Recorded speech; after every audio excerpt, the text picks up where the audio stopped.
இவர்கள் சொல்வதை போல அதிமுக எப்போதும் யாருக்கும் அடிமையாக இருந்தது கிடையாது. இவர்கள் தான் தங்களை காப்பாற்றிக் கொள்வதற்காக, தங்கள் ஆட்சியை காப்பாற்றிக் கொள்வதற்காக, தங்களுடைய நிலைமைகளை தக்க வைத்துக் கொள்வதற்காக டெல்லிக்கு சென்றால் மத்திய அரசுக்கு அடிபணிவதும், தமிழ்நாட்டுக்கு வந்தவுடன் மீறி பேசுவதும் வழக்கமாக திமுக வைத்திருக்கின்றது.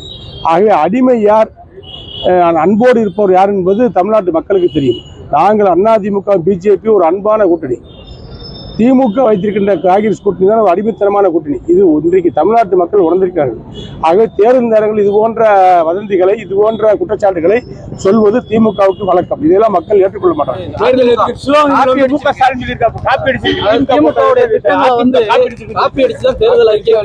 2021 தேர்தலில் அதிமுக அறிவித்த தேர்தல் அறிக்கையை காப்பியடித்து தேர்தல் அறிக்கை விட்டு தனது மீடியா பலத்தால் அதை மிகைப்படுத்தி காட்டியதுதான் திமுக.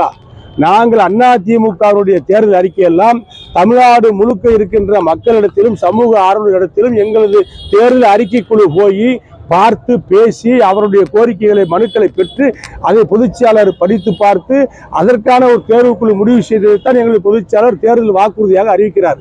இதில் எங்கேயும் திமுகவுக்கு கிடையாது. திமுக கொடுத்த வாக்குறுதியில் எதையும் நிறைவேற்றவில்லை என்ற குற்றச்சாட்டில் இருந்து தப்பிப்பதற்காக திமுக ஓடுகின்ற நாடகம்தான் எங்களது கோரிக்கைகள், எங்களது அறிக்கைகள் என்று சொல்லுவதெல்லாம் மக்களை ஏமாற்றுவதற்கு.